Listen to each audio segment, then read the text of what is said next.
எல்லா பிள்ளைங்களுக்கும் கர்த்தர் ஞானத்தை தருவார். விசேஷமாய் 10th +1 +2 எழுத போகிற பிள்ளைங்களுக்கு ஒரு சில அட்வைஸ் இல்லையா. எப்படி எக்ஸாம் அப்படின்னாலே ஒரு பயம் வந்துடும் எல்லாருக்கும். ரெண்டாவது இப்போ எக்ஸாம் அப்படின்னும் போதே ஒரு பயம் வந்துடும். ரெண்டாவது மறந்து போயிடும். படித்ததெல்லாம் கொஸ்டின் பேப்பரை பார்த்தோன்னே நல்லா படிச்சிருப்போம், மறந்து போயிடும் இல்லையா. நாங்களாம் எக்ஸாம்லாம் எழுதி வந்தவங்க தான். அப்போது எங்களுக்கு என்னென்ன காரியங்கள்லாம் இருந்தது, ஏன்னா எங்களுக்கு இப்படிலாம் சொல்லிக் கொடுக்கக்கூடிய ஆட்கள் இல்லை. அப்போது இந்த நாளில் உங்களுக்கு ஒரு நல்ல ஆலோசனை கொடுப்பாங்க சரியா. ஒரு ஆசிரியர் டான்பாஸ்கோ, பெரம்பூர் டான்பாஸ்கோ ஸ்கூலில் ஆசிரியராக இருக்கக்கூடிய சகோதரன் ஜான், அவங்க உங்களுக்கு எப்படி எக்ஸாம் எழுதணும் சரியா, என்ன மாதிரி நீங்கள் அதை ப்ரிப்பேர் பண்ணணும், அந்த கொஸ்டின் பேப்பர் பார்த்த உடனே நீங்கள் என்னென்ன காரியங்கள்லாம் செய்யணும் அப்படின்னு சொல்லிட்டு அந்த எக்ஸாமை குறித்து, அதை எப்படி எழுத வேண்டும் என்பதை குறித்து, எப்படி படிக்க வேண்டும் என்பதை குறித்து அவங்க சொல்லுவாங்க. அதையெல்லாம் கொஞ்சம் கவனமாக கேளுங்க சரியா. எங்கேயும் அவங்க கவனம் செதறக்கூடாது. ஒரு மணி நேரத்துக்கு எங்கேயும் அதை சொல்கிறதெல்லாம் ஒவ்வொன்றையும் கவனமாய் நீங்கள் கேளுங்க. கேட்டுட்டு அதன்படி நீங்கள் செய்யுங்க. நல்ல 100க்கு 100 உங்களுக்கு ஜெயத்தை கர்த்தர் நிச்சயமாய் தருவார். இப்பொழுதும் அருமையான சகோதரன் ஜான் அவர்கள் ஆமென் எப்படி எக்ஸாம் எழுதணும், என்ன மாதிரி செய்யணும்னு ஆலோசனைகளை கொடுப்பார். ஸோ இப்போ இங்கே நிறைய பிள்ளைங்க வந்திருக்கிறீங்க, ரொம்ப சந்தோஷம். இதில் முக்கியமாக பார்த்தீங்கன்னா 3 வகுப்பை சேர்ந்தவங்க கண்டிப்பாக வந்திருப்பீங்க கண்டிப்பாக. ஏன்னா 10th ஸ்டாண்டர்ட், ஏன்னா அவங்க தான் போர்டு எக்ஸாம் எழுத போகிறாங்க. 10th 11th 12th ஸ்டாண்டர்ட் கரெக்டுங்களா. 3 குரூப் என்ன பண்ண போகிறாங்கன்னா பப்ளிக் எக்ஸாம் என்ன பண்ண போகிறாங்க, ஃபேஸ் பண்ண போகிறாங்க கரெக்டுங்களா. ஸோ இது ரொம்ப முக்கியம். அதே மாதிரி இப்போ ஃபார் எக்ஸாம்பிள் தமிழ் எக்ஸாம் போகிறீங்க கரெக்டுங்களா. தமிழ் எக்ஸாம் என்ன வரும், எல்லாருமே சின்ன வயசுல சொல்றது, எல்லா டீச்சர்ஸ் நான் படிக்கிற டைம்ல சொல்லுவாங்க, என்ன சொல்லுவாங்கன்னா, முதல்ல என்ன பண்ணுங்க, மனப்பாட செய்யல ஃபர்ஸ்ட் எழுதுங்க, திருக்குறள் அர்த்தம் என்ன பண்ணுங்க தப்பு இல்லாம கரெக்டா எழுதுங்க.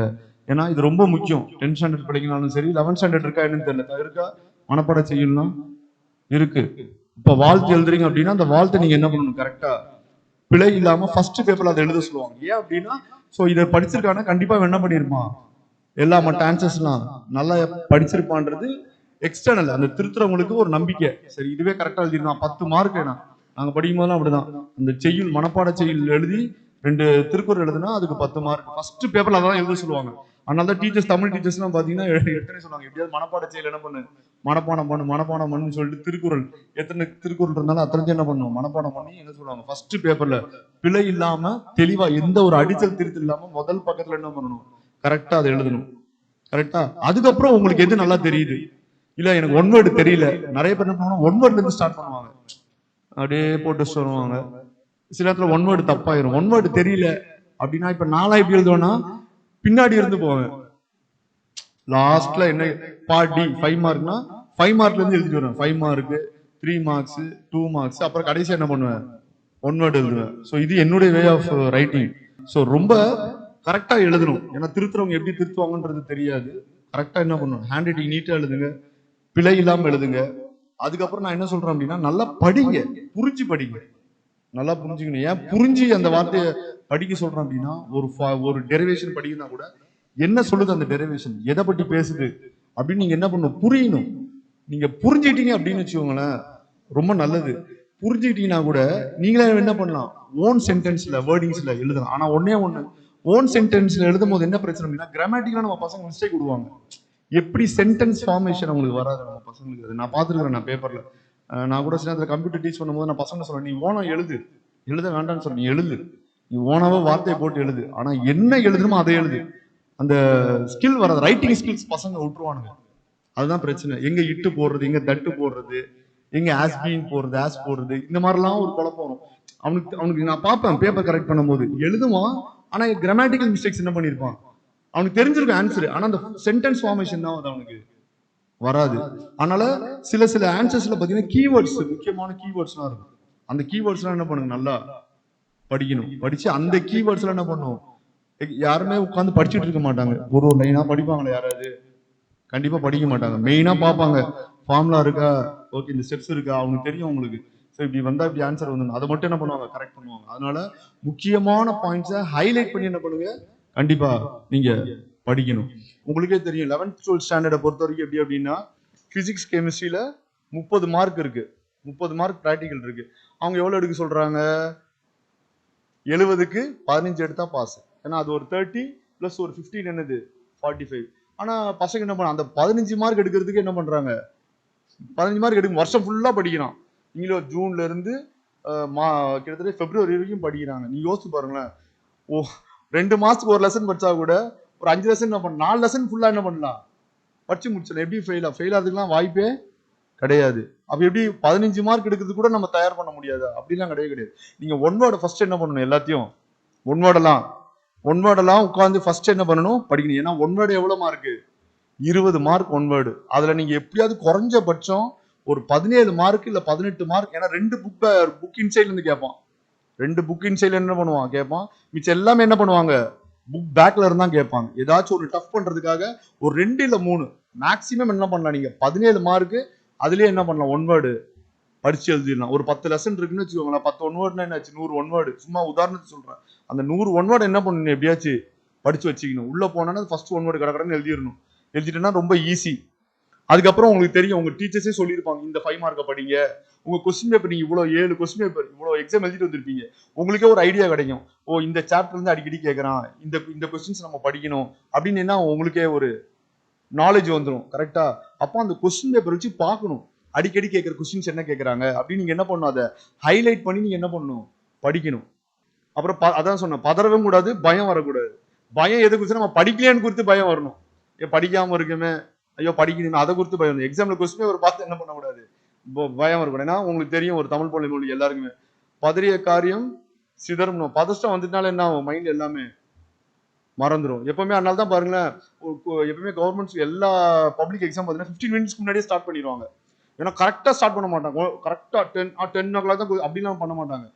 10 o'clock எக்ஸாம்னா ஸ்டூடெண்ட்ஸ் என்ன பண்றாங்க? 9:30க்கு ஒரு ஹாஃப் அன் அவர் முன்னாடியே உள்ள வர சொல்லிடுறாங்க. எல்லாம் முடிச்சுட்டு ஒரு 15 மினிட்ஸ்க்கு முன்னாடி என்ன பண்றாங்க? கொஸ்டின் பேப்பரை கையில கொடுத்து முதல்ல வாசி. உட்காந்து முதல்ல பொறுமையா என்ன பண்ணு? எல்லா கொஸ்டின் பேப்பரையும் பாரு, எல்லா கொஸ்டினையும் வாசி. ஒரு லைனா வாசி. உனக்கு என்னெல்லாம் தெரியுது லைட்டா என்ன பண்ணு? பென்சில்ல டாட்டோ இல்ல லைட்டா டிக் பண்ணி வச்சுக்கோ, இதெல்லாம் தெரியும் அப்படின்னு. ஏன்னா அந்த 15 மினிட்ஸ் நீ தயாராயிருவேன். ஓகே, ஒரு தடவை வாசனும் உங்களுக்கு என்ன மைண்ட் அப்பதான் செட்டில் ஆகும். செட்டில் ஆன பிறகு நீ என்ன பண்ணுவ? 10 o'clock ரைட் ஸ்டார்ட்னு சொல்லுவாங்க. அதுக்கு ஒரு பெல் அடிப்பாங்க. கரெக்டா நீ என்ன பண்ணுவ? எழுத ஆரம்பிச்சிருவேன். ஸோ இதுதான் அந்த ப்ரொசீஜர். அவங்களுக்கே தெரியுது. ஏன்னா நம்ம என்ன பண்ண முடியாது? கரெக்டா 9:55 வந்துட்டு 10 மணிக்கு அப்படின்னு ஸ்டார்ட் பண்ண மாட்டாங்க. ஹாஃப் அன் அவருக்கு முன்னாடியே உள்ள வர சொல்றாங்க. ஏன்னா கிருத்து வருவான். கரெக்டா? அப்ப அது செட்டில் டவுன் பண்ணி 15 நிமிஷத்துக்கு முன்னாடி உங்க கொஸ்டின் பேப்பர் கையில கொடுத்து அந்த கொஸ்டின்ஸ் எல்லாம் வாசித்து. ஏன்னா நீ அந்த பையன் என்ன பண்ணுவான்? சில நேரத்தில் அந்த பதஷ்டத்துல நம்பரை தப்பா எழுதிடுவான். எக்ஸாம் நம்பர் ஒரு நம்பர் என்ன பண்ணுவான் தப்பா, அது பெரிய பிரச்சனை ஆயிடும். எங்க சைன் பண்ணுமோ அங்க என்ன பண்ணும்? கரெக்டா சைன் பண்ணணும். எங்க அடிக்க சொல்லுவாங்க இந்த ஃபர்ஸ்ட் பேஜ் ஸ்ட்ரைக் பண்ணுவாங்கன்னா அதான் கரெக்டா இன்ஸ்ட்ரக்ஷன்ஸ் என்ன பண்ணணும்? சரியா? இவன் என்ன பண்ணுவான்? கொஸ்டின் பேப்பர் பார்த்து இவன் யோசிச்சுட்டு இருப்பான். இந்த கொஸ்டின் அவங்க ஒரு சில நேரத்தில் அந்த மாதிரிலாம் நடந்திருக்கு தம்பி. அவங்க இன்ஸ்ட்ரக்ஷன் கொடுத்துட்டு இருப்பாங்க, கொஸ்டின் உட்காந்து யோசிச்சுட்டு இருப்பான். இந்த ஆன்சர் எப்படி எழுதுறது? அவங்க பாட்டுக்கு அதை கேட்காம விட்டுருவான். அந்த மாதிரி அவங்க இன்ஸ்ட்ரக்ஷன் கொடுக்குறாங்கன்னு நீ முதல்ல என்ன பண்ணணும்? அவங்க என்ன சொல்றாங்கன்னு என்ன பண்ணணும்? துல்லியமா கவனிச்சு அதை கரெக்டா நீங்க என்ன பண்ணணும்? சரியா ஃபாலோ பண்ணணும். கொஸ்டின் பேப்பரை வாங்கினா தயவு செய்து சொல்றேன், ஃபுல்லா பாரு. எல்லா பேஜும் கரெக்டா இருக்கான்னு பாரு. எல்லா பேஜும் என்ன முதல்ல எல்லா 2 மார்க் 3 மார்க்லாம் உங்க கொஸ்டின் பேப்பர் தானே, பின்னாடி எல்லாம் பாரு சுத்தி கித்தி என்ன போட்டிருக்கு. புரியுதா? நம்ம பசங்க பார்க்கவே மாட்டாங்க பின்னாடி. எனக்கு என்னாச்சு, இது நடந்த சம்பவம் என் லைஃப்ல. நான் வெளில வந்து பாக்குறேன், அடப்பாவி 2 தெரிஞ்ச 2 10 மார்க் வெக்டர் அல்ஜிப்ரால மறந்து ரொம்ப கஷ்டமா போச்சு. ஆனா இப்படி விட்டு வந்துட்டோமே தெரிஞ்ச சமம் அப்படின்னு. சில நேரத்துல என்ன பண்ணுவோம்? நம்ம மதி மயங்கிடுவோம். நம்ம பாட்டுக்கு எழுதிட்டு இருப்போம் உட்காந்து. ஃபுல்லா என்ன பண்ணணும்? கிளியரா பார்க்கணும். கொஸ்டினை வாசிக்கணும் முதல்ல. சில பேருக்கு என்ன ஆகும்? தெரிஞ்ச கொஸ்டினே அவனுக்கு வாசிக்காம விட்டுருவான். என்ன இது என்னமோ கேட்டிருக்காங்க அப்படின்னு பொறுமையா என்ன பண்ணும்? கை வச்சு கூட வாசிக்கணும். ஓ இதான் கேட்டிருக்காங்க, அண்டர்ஸ்டாண்ட் பண்ணணும். ஓகே இதான் கேட்டிருக்காங்க, இப்படிதான் நம்ம ஆன்சர் எழுதணும். புரியுதாமா? சும்மா இல்ல உடனே கொடுத்த உடனே கொடு கட கட கட அப்படிலாம் எழுதுறது கிடையாது. முதல்ல உட்காந்து என்ன பண்ணணும்? கொஸ்டின்ஸை ஒன்னொன்னா ரீட் பண்ணணும். என்ன கேட்டிருக்காங்க, நம்ம இது கேள்விக்கு என்ன பதில் எழுதணும் அப்படின்னு நீட்டா எழுது. எதையுமே என்ன பண்ணாத, விட்டுட்டு வந்துடாத. ஒரு ஃபார்ம்லானாலும் சரி, ஒரு சின்ன ஈக்குவேஷனாலும் சரி, ஒரு 2 லைன் ஆன்சர் தெரிஞ்சாலும் கரெக்டா என்ன பண்ணு? அதை எழுது. 100 மார்க்னா 100 மார்க் என்ன பண்ணு? எழுதிட்டு வா. எழுதிட்டு வராம வந்தனா கஷ்டம். எவ்வளவு படிக்க முடியுமோ நல்லா படி, வேஸ்ட் பண்ணாது. கொஞ்சம் தூங்கு, ரெஸ்ட் எடு, நல்லா படி. வெளியில எதுவும் சாப்பிடாத. ஏன்னா இப்ப நிறைய இடத்துல ஃபீவர்ன்றாங்க. வெளியில கண்ட தண்ணியும் குடிக்காத. உனக்குன்னு ஒரு வாட்டர் பாட்டில் வச்சுக்கோ. கண்ட இடத்துல சாப்பிடாத. வெளியில ஹோட்டல் சாப்பாடுலாம் தயவுசெய்து இந்த 1 மாசத்துக்கு வீட்டு சாப்பாடே சாப்பிடு. புரியுதா? இதை சாப்பிட்டா அதை சாப்பிட்டு ஏதாவது ஸ்டமக் அப்செட்டோ இல்ல வைரஸ் ஃபீவர் வந்துச்சுன்னா நீங்க கஷ்டப்படுவீங்க. அந்த ஒரு 5 நாள் போயிடுச்சுன்னா கஷ்டமா போயிடும். அதனால வீட்டு சாப்பாடு, வீட்டு தண்ணி என்ன பண்ணுங்க? குடிங்க. ஓகேவா? ஸோ நீங்கள் தான் நீங்கள் என்ன பண்ணணும், உங்கள் சைட்லேருந்து கரெக்டாக பிளான் பண்ணிக்கணும், என்ன பண்ணணும் ஏது பண்ணணும். ஓகேவா? கொஸ்டின் பேப்பர், ஏன்னா உங்களுக்கு எவ்வளோ எக்ஸாம்ஸ்லாம் நடத்திருப்பாங்க. ஏன் இந்த எக்ஸாம்ஸ்லாம் நடத்துறாங்க 7 எக்ஸாம், என்ன காரணம்? உனக்கு எழுதி எழுதி என்ன உனக்கு ப்ராக்டிஸ் ஆயிரும், அதனால தான் ப்ராக்டிஸ். இப்போ திடீர் திப்புலாம் போயிட்டு டேரெக்டாக பப்ளிக் எழுத முடியாது. அந்த ஃப்ளோ நீ உனக்கே தெரியும், நம்ம எவ்வளோ டைமிங்கில் முடிக்கிறோம், ஒரு ஆன்சர் எழுதுறதுக்கு எவ்வளோ நிமிஷம் ஆகுது, எல்லாமே உனக்கு என்ன உனக்கு தெரிய வரும். ஸோ நமக்கு இவ்வளோதான் நம்மளுடைய கெப்பாசிட்டி, நம்மளுடைய எபிலிட்டி இவ்வளோதான், இவ்வளோ டைம்குள்ள முடிக்க முடியுமா அதெல்லாம் நீங்கள் பார்க்கணும். 3 ஹவர்ஸ்னா 3 ஹவர்ஸ்க்குள்ள முடிச்சிடுறோமா எல்லாம் அப்படின்றது நீ தான் பார்க்கணும். ஒரு 2 மார்க்ஸ் எழுதுறதுக்கு எவ்வளோ நிமிஷம் ஆகுது அப்படின்னு என்ன பண்ணணும், நீங்கள் உங்களை நீங்களே ஐடென்டிஃபை பார்க்கணும். ரைட்டு ஓகே அப்படின்னு சொல்லி. தம்பி புரியுதா? மேப்பாக இருக்கட்டும் எல்லாம் இருக்கட்டும், எல்லாம் தெளிவாக படிச்சுட்டு போங்க. உங்களுடைய நான் இன்னொன்று சொல்கிறேன், பாஸ் ஆகிறது ஒரு பெரிய மறுபடியும் சொல்கிறேன், பாஸ் ஆகிறது ஒரு பெரிய விஷயம் கிடையாது. உங்கள் ஃபர்ஸ்ட் மிட் டேர்ம்ல இருந்து செகண்ட் ரிவிஷன் வரைக்கும் இருக்கிற கொஸ்டின் பேப்பர்ல உள்ளதை நல்லா ப்ரிப்பேர் பண்ணாலும் என்ன ஆயிடலாம், 2 மார்க் 5 மார்க் அதுல இருந்து படிச்சாலே என்ன ஆயிரும், கண்டிப்பா பாஸ் ஆறது மட்டும் இல்ல, 40 மார்க் மேல எடுத்துடலாம், 40-50 மேலே எடுக்கலாம். ஏன்னா 7 கொஸ்டின் பேப்பர் இருக்குது, 7 கொஸ்டின் பேப்பர் அதுல உள்ள 5 மார்க் 2 மார்க் 3 மார்க் ரிவைஸ் பண்ணாலே உங்களுக்கு ஒரு ஐடியா கிடைச்சிருங்க, எந்தெந்த எக்ஸசைஸ்ல இருந்து எடுக்கிறாங்க, எந்தெந்த எக்ஸசைஸ்ல அடிக்கடி கேட்கறாங்க. ஒரு 3-4 கொஸ்டின் பேப்பரை பார்க்கும்போது நீயே ஜட்ஜ் பண்ணலாம். போன வருஷம் இந்த எக்ஸசைஸ்ல இருந்து கேட்டிருக்காங்க, இந்த வருஷம் இந்த எக்ஸசைஸ்ல இருந்து கேட்டிருக்காங்க, அடிக்கடி எந்த எக்ஸசைஸ்ல இருந்து கேட்கறாங்க. ஸோ அந்த எக்ஸசைஸ் என்ன பண்ணணும், ஃபுல்லா எக்ஸாம்பிள் சம்ஸோட படிச்சு வச்சுக்கணும். சொல்லியாச்சு, ஐடியா சொல்லிச்சு, இப்படி படிங்க, இப்படி படிச்சா இப்படி மார்க் வரும் அப்படின்னு. புரியுதா? இந்த இப்ப சொன்ன மெத்தட்ஸ்லாம் கரெக்டா ஃபாலோ பண்ணுங்க. பயப்படாதீங்க. பயம் வந்து எதுக்குன்னா, ஐயோ படிக்காம போறோமே, அதுல ஒரு பயம் இருக்கு, அது தப்பு கிடையாது. மற்றபடி எக்ஸாம் ஹாலில் கொஸ்டின் பேப்பர் வாங்கிட்டு வேர்க்கிறது அதெல்லாம் கூடவே கூடாது. அப்புறம் காலையில போயிட்டு ஏதாச்சும் டிஸ்கஸ் பண்ணிட்டு இருக்காதீங்க. சொல்லு, நீ என்ன படிச்ச, நீ என்ன படிச்ச, நீ சொல்லு, நீ இதை படிச்சியா, அப்ப நான் படிக்க கூட. சில பேர் அந்த மாதிரிலாம் பார்த்துருக்கேன் நான். நீ இதை படிச்சியா, இதை கூட நான் படிக்கிறேன், இதை அப்படி இது வருதா, இது அப்படியே முக்கியமானு சொல்லியிருக்காங்க, அவங்க டியூஷன் சென்டர்ல சொல்லியிருக்காங்க, இது முக்கியமான ஆன்சர், இதை படிச்சுட்டா. அப்ப நீ என்ன படிச்சு அதை மட்டும் என்ன பண்ணு, ரிவைஸ் பண்ணு. புரியுதா? அந்த நேரத்துல என்ன ஆகும்னா, இது மாதிரி கன்ஃபியூஷனான வார்த்தைகள்லாம் வரும்போது நம்ம கன்ஃபியூஷன். சில பேர் கரெக்டா இருப்பானுங்க, சில பசங்க புக் எடுத்து என்ன பண்ணுவானா, ஓரமா போயிருவான், எந்த டிஸ்கஷனுக்கும் வர மாட்டான், அவன் பாடி தெளிவா படிச்சு என்ன பண்ணுவான். ஏன்னா தெரியும் அவனுக்கு, இங்க உட்காந்து என்ன பண்ணுவானுங்க, சும்மா இது பண்ண மாட்டானுங்க, பேசிட்டே இருப்பாங்க அப்படின்னு. தனித்தனியா உட்காந்து என்ன பண்ணுங்க, கரெக்டா படிங்க. ஸோ தேங்க்யூ, வாய்ப்பு கொடுத்ததுக்கு நன்றி. தேங்க்யூ. Praise a lot. எல்லாருமே பயமாக தான் இருப்பீங்க, ஏன்னா அந்த எக்ஸாம் சூழ்நிலை உள்ளே போகும்போது கண்டிப்பாக கஷ்டமாக தான் இருக்கும். நான் வந்து என்னோடதை பற்றி சொல்கிறேன். நான் வந்து 11th ஸ்டாண்டர்ட் படிக்கும்போது உள்ளே போகிறதுக்கு முன்னாடி என்ன குரூப் எடுக்கணும் ஒரு டிசிஷனே எடுக்காம தான் இருந்தேன். ஒருத்தர் சஜஷன் சொன்னாங்க, நீ இந்த குரூப் எடு நல்லாயிருக்கும் அப்படின்னு சொன்னாங்க. பட் ஆனால் எனக்கு என்ன படிக்கணும்னு ஆசைனா, இன்ஜினியரிங் தான் படிக்கணும் அப்படின்னு எனக்கு ஆசை. நான் ஏசப்பா கிட்ட ப்ரேயர் பண்ணேன், ஏசப்பா ஒருத்தர் இந்த மாதிரி சொல்கிறாங்க, ஆனால் எனக்கு எதுவுமே தெரியாது ஏசப்பா, என்னோட ஆசைகளை நீங்கள் நிறைவேற்றுவீங்க, நான் விசுவாசிக்கிறேன்னு சொன்னேன். அப்போ எனக்கு ஏசப்பா வேர்ட் கொடுத்தது என்னன்னா, சீட்டு மடியில் போடப்படும் காரிய சுத்தியோ கத்தரால் வரும், நீதிமொழிகள் 16:33, அதை தான் எனக்கு ஏசப்பா காட்டினாங்க. அதேபடி நான் அந்த குரூப்பையும் நான் எடுத்தேன், maths and computer science group எடுத்தேன். அதை நல்லபடியாக படித்து முடிக்க ஏசப்பா உதவி செஞ்சாங்க. 11th வந்து எல்லாமே ஆன்லைன் கிளாஸ்லேயே போயிடுச்சு. 12th கூட பாதி ஆன்லைன் கிளாஸ் நடந்துச்சு. அப்புறமா ஒரு 6 months தான் நான் லைவாக போய் கற்றுக்கிற மாதிரி இருந்துச்சு. அதனால் 12th வந்து ஒரு 6 months தான் நான் படித்த மாதிரியே இருந்திருக்கும். ஆனால் அந்த டைம்லேயும் ஏசப்பா என் கூடயே இருந்தாங்க. என்னென்ன படிக்கிறது எல்லாமே சொல்லிக் கொடுத்தது எல்லாமே ஏசப்பா மட்டும்தான்.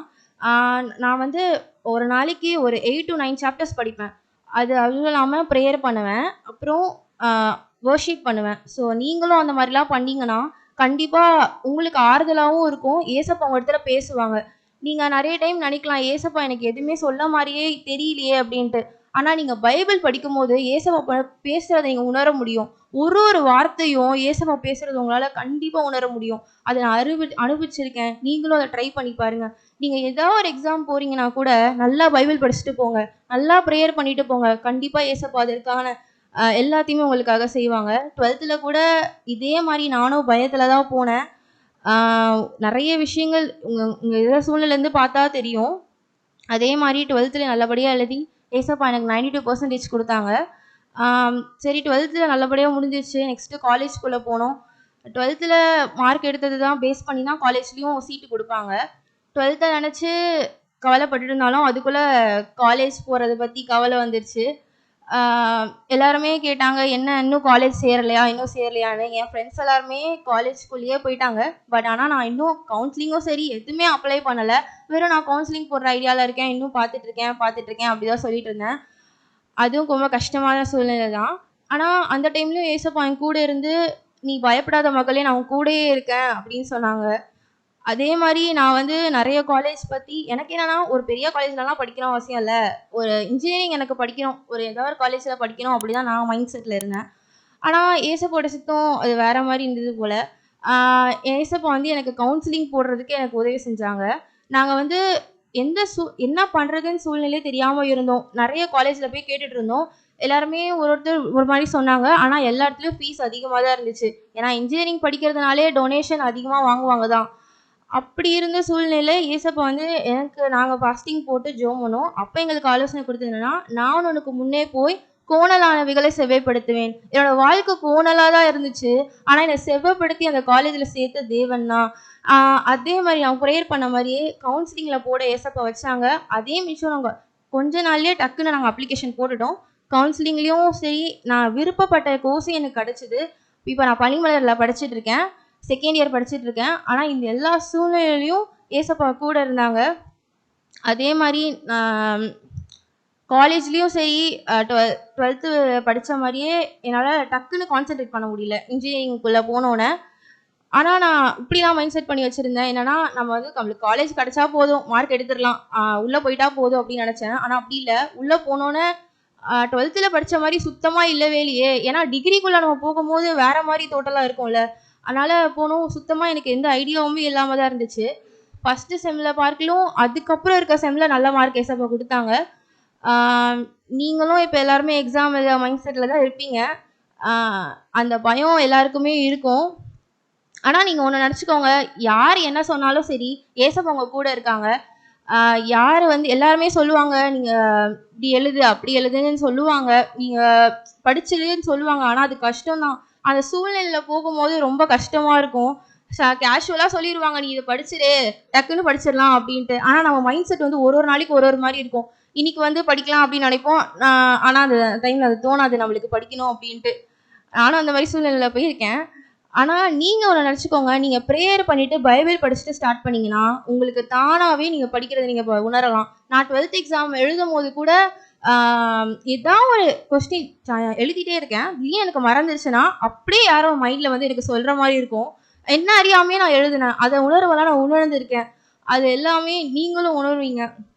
ப்ரேயர் பண்ணிட்டு போங்க, கண்டிப்பாக ஏசப்பா உதவி செய்வாங்க. எல்லாமே நல்லா பண்ணுங்க. Okay, thank you. கர்த்தருடைய பரிசுத்த நாமத்திற்கு ஸ்தோத்திரம். நான் ஷார்ட்டாக ஒரு 16 பாயிண்ட் மட்டும் நான் சொல்லிடுறேன். இப்போதைக்கு நீங்கள் எல்லாருமே வந்து மிக்ஸ்ட் ஆஃப் எமோஷன்ஸில் இருப்பீங்க. எப்படி வரும், நம்ம படிச்சிருக்கோமா படிக்கலையா, படித்தது வந்து நமக்கு ஞாபகம் வருமா வராதா அப்படின்ற ஒரு மிக்ஸ்டு எமோஷன்ஸாக இருக்கும். ஓகேங்களா? இந்த மிக்ஸ்டு எமோஷன்ஸை நம்ம என்ன பண்ணணும்னா ப்ராப்பராக சேனலைஸ் பண்ணணும். அது எப்படி ப்ராப்பராக சேனலைஸ் பண்ணணும்னா பை டூயிங் ப்ரேயர் ஒன்லி. ஓகேவா? ஸோ நீங்கள் எது ஸ்டார்ட் பண்ணாலுமே நீங்கள் ப்ரேயர் பண்ணிவிட்டு நல்ல மைண்ட் செட்டை வந்து ஃப்ரீ பண்ணிவிட்டு அதுக்கப்புறமா what ever you want to study you just chit study. ஓகேவா? ஒரு ரிலாக்ஸான பிளேஸில் காமாக இருக்கணும். அந்த பிளேஸில் உட்காந்துட்டு அதுக்கப்புறமா நீங்கள் என்ன பண்ணுங்கள், நீங்கள் என்ன படிக்கணுமோ அந்த புக்கில் வந்து கை வச்சு, நான் இப்போ படிக்க போகிற கான்செப்ட்டு எனக்கு நல்ல அர்த்தம் விளங்கணும். ஓகேங்களா? ஜஸ்ட்டு வந்து ஒரு 2 மணி நேரம் 3 மணி நேரம் நம்ம படிப்போம். ஆனால் எந்த கான்செப்ட்டுமே நம்ம மைண்டில் வந்து ரெஜிஸ்டர் ஆகலைன்னு நினச்சிக்கோங்களேன், அந்த 3 hours வந்து உங்களுக்கு வேஸ்ட்டு தான். இன்ஸ்டெட் ஆஃப் டூயிங் தட் நீங்கள் என்ன பண்ணுங்கள், அந்த கையில் அந்த புக்ஸு மேலே கை வச்சுட்டு ப்ரேயர் பண்ணுங்கள். எனக்கு வந்து ஏசப்பா, எனக்கு நான் படிக்க போகிற எந்த ஒரு விஷயமும் எனக்கு வந்து என்ன ஆகணும், ரெஜிஸ்டர் ஆகணும் அப்படின்னு சொல்லிட்டு ப்ரேயர் பண்ணிவிட்டு then you start. Okay. So first point வந்து என்னன்னு பார்த்தீங்கன்னா, ஃபிசிக்கல் அண்ட் மென்டல் ஹெல்த் வந்து ரொம்ப இம்பார்ட்டன்ட். ஓகேங்களா? ஃபிசிக்கல் ஹெல்த்னா நம்மளுடைய உடம்பை வந்து நம்ம பத்திரமா பார்த்துக்கணும். ஸோ நம்ம பிரதர் சொன்ன மாதிரி அன்னெசரியாக நம்ம ஃபுட்ஸை வந்து ஃபாஸ்ட் ஃபுட்ஸு, ஜங்க் ஃபுட்ஸு நம்ம அந்த மாதிரி எடுத்துக்காமல் வீட்டில் ப்ரிப்பேர் பண்ணுற ஹெல்த் ஃபுட்ஸாக நீங்கள் எடுத்துக்கோங்க. இந்த 1 month கேப் வந்து ரொம்ப இம்பார்ட்டன்ட். ஓகேவா? மென்டல் ஹெல்த்துக்கு எது ரொம்ப important? Prayer is very important. Okay. So physical ஹெல்த்தும் மென்டல் ஹெல்த்தும் join together will give a success. Number 2, love to study whatever you want. Okay, don't use your phones. Okay, இப்போ நம்ம முன்னாடி ஒரு நமக்கு பிடிச்ச ஒரு things, for example if you take food, நமக்கு பிடிச்ச ஒரு உணவு இருந்ததுன்னா நம்ம என்ன பண்ணுவோம், அது மேலே நம்ம ரொம்ப அஃபெக்ஷனேட்டாக இருக்கும் இல்லையா? ஸோ அதே மாதிரி நீ என்ன படிக்க போறியோ அதை விரும்பி படி. ஏதோ ஒன்று படிச்சாகணுமே அப்படின்ற மாதிரி படிக்காம, எனக்கானது இது, இது எனக்காகவே கொடுத்துருக்கு அப்படின்றத ஒவ்வொன்றா விரும்பி படிங்க. அப்பதான் அதுவும் வந்து உங்க பக்கத்துல வரும். ஓகேவா? வேண்டா வெறுப்புக்குன்னு படிக்காம நல்லா விரும்பி படிங்க. ஓகே. ஸோ நெக்ஸ்ட் வந்து ஃபோன்ஸ் வந்து யூஸ் பண்ணாதீங்க. அது வந்து நோட்ஸ் எடுக்கிறதுக்காகவோ இருக்கட்டும், இல்லை நான் வந்து என்ன யூஸ் பண்ணுவேன்னா அலாரம் யூஸ் பண்ணுவேன். ஒரு 5 மார்க்ஸ் கொஸ்டின் இருக்கு அப்படின்னா நான் ஒரு 15 மினிட்ஸ்ல நான் வந்து முடிக்கணுன்றது எனக்குள்ளாரியே நான் வந்து ஒரு எய்ம் வச்சுக்குவேன். ஏன்னா வந்து 5 மார்க்ஸ் எல்லாமே 2 hours கூட படிக்கிற ஆளுங்களா இருப்பாங்க. அந்த மாதிரிலாம் படிக்காம we have to challenge ourselves. ஓகேவா? நமக்குள்ளாரியே நம்ம என்ன பண்ணிக்கணும், சேலஞ்ச் பண்ணிக்கணும். நான் ஒரு 5 மினிட்ஸ்ல படிச்சிருவேன், இல்லை ஒரு 10 மினிட்ஸ்ல படிச்சிருவேன் அப்படின்னு சொல்லிட்டு. பட் நமக்கு வந்து படிக்கும்போது நமக்கு வந்து அது தெரியாது. அதனால ஒரு அலாரம் வந்து நம்ம வச்சுக்கணும். இப்போ வந்து என்ன பண்றாங்கன்னா மொபைல் யூஸ் பண்ணிக்கிறாங்க. மொபைலை வந்து தயவு செய்து யூஸ் பண்ணாது. while studying don't use your mobile. அது எங்கேயாச்சும் வச்சிரு. ஏன்னா அது வந்து நமக்கு வந்து தேவையில்லாத ஒரு எண்ணங்களை வந்து சிதறடிக்க பார்க்கும். ஓகேங்களா? Don't use your mobile. ஓகேவா? நெக்ஸ்ட் வந்து while entering into your hall. Okay, ஒரு 1/2 hour வந்து நீங்க அந்த 1/2 hourல படிச்சு நீங்க ஸ்டேட் ரேங்க் எடுக்க போறது கிடையவே கிடையாது. நீங்க இப்பத்துல இருந்து ஸ்டார்ட் பண்ணி உங்களுடைய எக்ஸாம் காலையில ஒரு 10 மணி வரைக்கும் நீங்க என்ன ப்ரிப்பேர் பண்றீங்களோ அது மட்டுமே போதுமானது. ஓகே, 9:30 வரைக்கும். அந்த 9:30ல இருந்து 10 o'clock வரைக்கும் நீங்க எதையுமே படிச்சு நம்ம என்ன பண்ணிக்க போறது கிடையாது, ஸ்டேட் ரேங்க் நம்ம எடுக்க போறது கிடையாது. அந்த 1/2 hour 15 மினிட்ஸா நீங்க என்ன பண்ணிக்கோங்க, டிவைட் பண்ணிக்கோங்க. ஹால்குள்ள போயிடுங்க. 15 மினிட்ஸ் கண்ணை மூடிட்டு நீங்க ப்ரேயர் பண்ணுங்க. ஓகேங்களா? உங்களுடைய எழுதுகிற மெட்டீரியல்ஸா இருக்கட்டும், உங்க எழுதுகிற டெஸ்கா இருக்கட்டும், அது மேல கை வச்சுக்கிட்டு நீங்க என்ன பண்ணுங்க, ப்ரேயர் பண்ணுங்க. Next 15 minutes you have to spend for reading your question paper. ஓகேவா?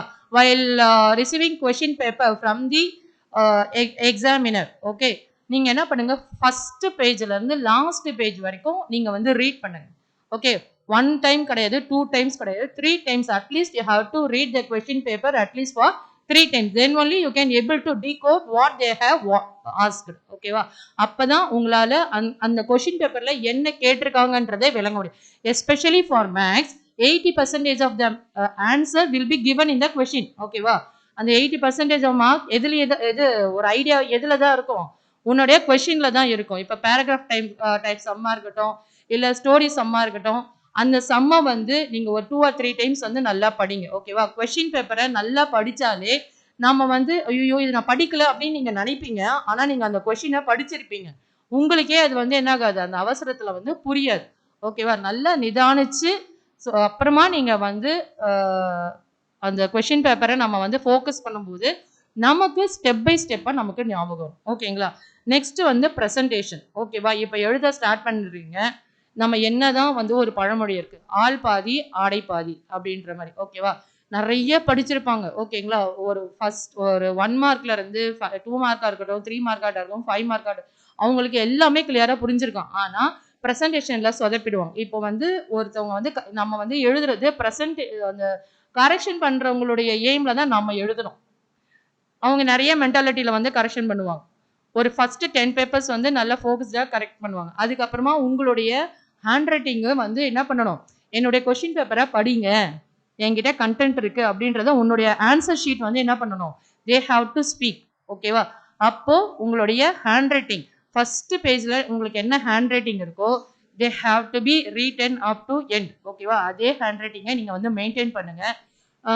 ஒரு ஃபார்முலா இருக்கட்டும், அதை வந்து பாக்ஸ் போடுங்க. ஒரு தலைப்பா இருக்கட்டும், அது வந்து டபுள் லைன் வந்து பென்சிலே யூஸ் பண்ணுங்க. ஏன்னா சிங்கிள் பென் தான் நீங்க யூஸ் பண்ணணும் இல்லையா? Multiple pens are not allowed. So single பென்ஸ்லேயே நம்ம என்ன பண்ண முடியும், அழகான ப்ரெசன்டேஷனை கொடுக்க முடியும். ஓகேவா? டபுள் லைன் போடுங்க. ஒரு ஆன்சர் முடிச்சதுக்கு அப்புறமா while starting the next answer you have to put one line. Okay. So next வந்து ஒரு எஸ்ஸே இருக்குன்னா நம்ம என்ன பண்ணுவோம், அப்படியே கதையா பேஜா எழுதுவோம். நம்மளுடைய கதையை படிக்கிறதுக்கு அந்த ஸ்டாஃப்ஸ் வந்து வரமாட்டாங்க. ஓகேவா? நீங்க என்ன பண்ணுங்க, அந்த எஸ்ஏ டைப்ல இருக்கா, நீங்க வந்து சினாப்சிஸ் ஃபர்ஸ்ட் வந்து நம்ம எப்படி தமிழ்ல வந்து ஒரு கட்டுரை இருக்கும், எப்படி இருக்கும், முன்னுரை, இந்த மாதிரி அந்த நெக்ஸ்ட் ஸ்டேஜுக்கு. இப்போ ஃபார் எக்ஸாம்பிள் இப்போ ஒரு ரெக்டிஃபயர்ஸ் ஒரு கான்செப்ட் இருக்குன்னு வச்சுக்கோங்களேன். ரெக்டிஃபயர்னா என்ன, இதனுடைய diagram, working principal, applications, drawback, அப்புறமா கன்க்ளூஷன், இந்த மாதிரி ஒரு குறிப்பு சட்டகம் மாதிரி ஒரு பாக்ஸ் மாதிரி போட்டு புல்லட்டின் மாதிரி போட்டுட்டு அதுக்கப்புறமா நீங்கள் எடுத்து எழுதுங்க. ஃபஸ்ட்டு இன்ட்ரடக்ஷன் போட்டுட்டு நீங்கள் வந்து ஆன்சர் பண்ணீங்கன்னா ஓகே, நீங்கள் உள்ள ஓரளவுக்கு சொதப்பியிருந்தாலும் ஓகே இந்த பையன் படிச்சிருக்கான் போல இருக்கு, ஓகேவா, they will correct in the basis of psychology. Okay, படிச்சிருக்கான், கண்டென்ட் இருக்கு அப்படின்ட்டு உங்களுக்கு வந்து ஃபுல் மார்க்ஸ் ப்ரொவைட் பண்ணுறதுக்கு there is a chance. Okay, diagrams எல்லாமே வந்து பென்சிலில் வந்து ட்ரா பண்ணுங்கள். Don't use your pens for diagram. Okay, so next வந்து பிளான் பண்ணணும். என்ன பிளான் இன்னிலேருந்து? ஓகே, இது வரைக்கும் நீங்கள் படிக்கலனாலும் ஓகே, இதுக்கப்புறம் 1 மந்த் இருக்குது. இந்த 1 மந்த்தை எப்படி ஃபோக்கஸ்டாக படிக்கணும்? டெய்லி வந்து ஒரு கேலண்டரில் உங்ககிட்ட இருக்கா, அந்த கேலண்டரில் குறித்து வச்சுக்கோ. இன்னைக்கு வந்து சாப்டர் 1 மேக்ஸில் முடிச்சிடணும், ஃபிசிக்ஸில் வந்து ஒரு சாப்டர் 1 முடிச்சிடணும். ஸோ அந்த மாதிரி பிளான் பண்ணுங்கள். நெக்ஸ்ட்டு வந்து ஒன்றுமே எனக்கு படிக்கலை, எனக்கு படிக்கவே வந்து இன்ட்ரெஸ்ட் வர மாட்டேங்குது அப்படின்னா கூட உங்களுக்கும் ஒரு ஐடியா இருக்குது. இப்போ 10 லெசன்ஸ் இருக்குன்னா 10 லெசன்ஸையும் ஃபோக்கஸ் பண்ணால் இப்போதைக்கு நம்மளால் கான்சென்ட்ரேட் பண்ண முடியும். அந்த 10 வந்து டிவைடட் பை 2 பண்ணு. 5 ஃபஸ்ட்டு 5 இல்லைனா லாஸ்ட்டு 5 ஏதாவது ஒன்று எடுத்துக்கோ. ஃபஸ்ட்டு 5 நீ கம்பல்சரி நீ படிச்சுதான் ஆகும். அந்த செகண்ட் 5ல் ஏதாச்சும் ஒரு 2 கொஷினை அடிஷ்னலாக படிச்சுக்கோ. அப்போது நீங்கள் ஒரு 10 லெசன் படிக்கிறது பதிலாக ஒரு 7 லெசனை ஃபோக்கஸ் பண்ணால் அந்த பிலோ ஆவரேஜும் என்ன பண்ணிடலாம், ஒரு நல்ல மார்க்ஸாகவே உங்களால் ஸ்கோர் பண்ண முடியும். ஓகேங்களா? எல்லாத்தையும் படித்து எதையுமே படிக்காமல் நம்ம உள்ளே போகிறதுக்கு ஒரு கிறிஸ்ப்டாக, ஓகேவா, instead of studying 10 lesson you can able to study for 7 lesson means you just plan like this. ஓகேவா? அது ஒன்று ஹைலைட் பண்ணணும். இம்பார்ட்டன்ட் பாயிண்ட்ஸ் வந்து ஹைலைட் பண்ணுங்க. இப்போ வந்து ரெக்டிஃபயர்னு ஒரு கொஷின் இருக்குன்னா, rectifier is use to rectify the AC signal to DC signal அப்படின்னு இருக்குன்னா, ஏசி சிக்னல் அதுதான் இம்பார்ட்டண்ட்டான பாயிண்டா, அதை வந்து பென்சிலில் வந்து ஸ்கேல் யூஸ் பண்ணி அண்டர்லைன் பண்ணுங்க. அப்போ அந்த கீ பாயிண்ட்ஸ் வந்து ஹைலைட் பண்ணிடும். ஃபுல்லாக அவங்க படிக்கணும்னு அவசியம் இல்லை. ஸோ உங்களுடைய ப்ரெசன்டேஷன் தான் ரொம்ப ரொம்ப அங்கே முக்கியம். ஓகேங்களா? நெக்ஸ்ட்டு வந்து ஒரு பேராகிராஃப் மாதிரி எழுதுறேன்னா இந்த 1 ஃபஸ்ட்டு பாயிண்ட் 2 பாயிண்ட்ஸ் 1 நம்பர்ஸ் வந்து யூஸ் பண்ணாது. ஓகேங்களா? இப்போ 5 மார்க்ஸ் இருக்குன்னா கண்டிப்பாக அவங்க 5 பாயிண்ட்ஸ் இருக்கணும், 6 பாயிண்ட்ஸ் இருக்கணுன்றதை நீயே ஹைலைட் பண்ணி காமிச்சிட்ட மாதிரி இருக்கும். ஓகேவா? அந்த நம்பர் 1 நம்பர் 2 நம்பர் 3 அந்த மாதிரி போட்டு பாயிண்ட்ஸ் யூஸ் பண்ணாமல் புல்லட்டின்ஸோ இல்லை ஸ்டார்ஸோ யூஸ் பண்ணாங்க. அவங்க உட்காந்து கவுண்ட் பண்ண மாட்டாங்க. ஓகேவா? நீங்கள் பாயிண்ட்ஸ் யூஸ் பண்ணாலே என்ன, ஓகே ஒரு 5 பாயிண்ட்ஸ் எழுதியிருக்கான் போல இருக்கு அப்படின்ட்டு அவங்க என்ன பண்ணுவாங்க, மேபி ஒரு மார்க்ஸ் ப்ரொவைட் பண்ணுறதுக்கு இது இருக்கு. நீங்கள் வந்து ஒரு 4 பாயிண்ட்ஸ் தான் எடுத்திருக்கீங்க, நீங்களே வந்து காமிச்சு கொடுத்துருங்க. நம்பர் 1 நம்பர் 2 நம்பர் 3 நம்பர் 4 போட்டிங்கன்னா 4 பாயிண்ட்ஸ் தான் போட்டிருக்கானா, ஓகே போடு ஒரு 2 மார்க் அப்படின்ட்டு போட்டுருவாங்க. ஸோ அதனால் பாயிண்ட்ஸை ஸ்பெசிஃபை பண்ணும்போது நம்பர்ஸ் யூஸ் பண்ணாதீங்க. புல்லட்டின்ஸோ இல்லை ஒரு சும்மா ஒரு டாட் மாதிரியோ இல்லை ஒரு டிக் மாதிரியோ, ஸோ அந்த மாதிரி நீங்கள் வந்து யூஸ் பண்ணுங்கள். அதுக்கப்புறமா வந்து இப்போ படிக்கும்போது நிறைய வந்து மெட்டீரியல்ஸ் கொடுப்பாங்க. நீங்கள் டியூஷன் சென்டர் போனாலுமே சரி இல்லை ஸ்கூல்லையும் சரி எல்லாருமே நிறைய மெட்டீரியல்ஸ் வந்து கொடுப்பாங்க. தயவு செய்து ரெடியூஸ் யுவர் மெட்டீரியல்ஸ். நீங்கள் வந்து நிறைய மெட்டீரியல்ஸ் யூஸ் பண்ணிங்கன்னா இதையும் படிக்கணும்னு தோணாது, அதையும் படிக்கணும்னு தோணாது. உங்ககிட்ட இருக்கிற மிகப்பெரிய மெட்டீரியலே உன்னுடைய புக்கு தான். உன்னுடைய புக் பேக் கொஷின்ஸை மட்டும் நீ ஃபோக்கஸ் பண்ணு, அதுவே வந்து போதுமானது. ஓகேவா? ப்ரீவியஸ் இயர் கொஷின் பேப்பர் அதையும் இல்லையா, பிரதர் சொன்ன மாதிரி உன்னுடைய ஃபஸ்ட்டு யூனிட் டேர்ம் 1 கொஷின் பேப்பர்லேருந்து டில் உன்னுடைய மாடல் எக்ஸாம் வரைக்கும் உனக்கு என்ன கொஷின்ஸ் பேப்பர் கொடுத்துருக்காங்களோ அதை மட்டும் வச்சுக்கிட்டு நீங்கள் என்ன பண்ணுங்கள், ப்ரிப்பேர் பண்ணுங்கள். அதில் இருக்கிற கொஷின்ஸே 70 to 80% வந்து கவர் ஆகிறதுக்கு சான்சஸ் இருக்குது. நிறைய மெட்டீரியல்ஸ் யூஸ் பண்ணி உங்களுடைய டைமை கொலாப்ஸ் பண்ணி உங்களே நீங்கள் கொலாப்ஸ் பண்ணுறதுக்கு ரெடியூஸ் யுவர் மெட்டீரியல்ஸ். நெக்ஸ்ட்டு வந்து அதுதான் ஹேண்ட் ரைட்டிங் நான் சொல்லிட்டேன். தமிழும் சில பேருக்கு இப்போல்லாம் வந்து தமிழ் எழுதுறதுக்கும் சரி படிக்கிறதுக்கும் சரி ரொம்ப கஷ்டப்படுறீங்க. இப்போ 9 இயர்ஸ் இருக்குன்னா 6 இயர்ஸ் மட்டும் நீங்கள் ஃபோக்கஸ் பண்ணுங்கள். ஓகேங்களா? All the best. கர்த்தர் எப்பொழுதும் உங்களுடைய கூடவே இருப்பார். தேங்க்யூ. ஹல்லேலூயா. ஆமென். உங்களுக்கு ஆலோசனை கொடுத்த ஒவ்வொருவருக்கும் ஆண்டவராகிய இயேசு கிறிஸ்துவின் இணைய நாமத்தினால் நன்றியினையும் வாழ்த்துதலையும் தெரிவித்துக் கொள்கிறேன். அருமையான இப்போ பேசின இவாஞ்சலின் மேம் அவங்க வந்து ப்ரொஃபஸராக இருந்தாங்க காலேஜில், இப்போ டியூஷன் சென்டர் வச்சுருக்காங்க. ஆகவே அவங்க சொன்ன ஆலோசனைகள் அதே போல் சகோதரர் ஜான் அவங்க சொன்ன ஆலோசனை, அதே போல் ஹேனா எப்படி படித்தா அப்படின்ற ஒரு காரியங்கள் இதெல்லாம் நீங்கள் மனசில் வச்சுக்கிடுங்க. உங்களால் முடியும்.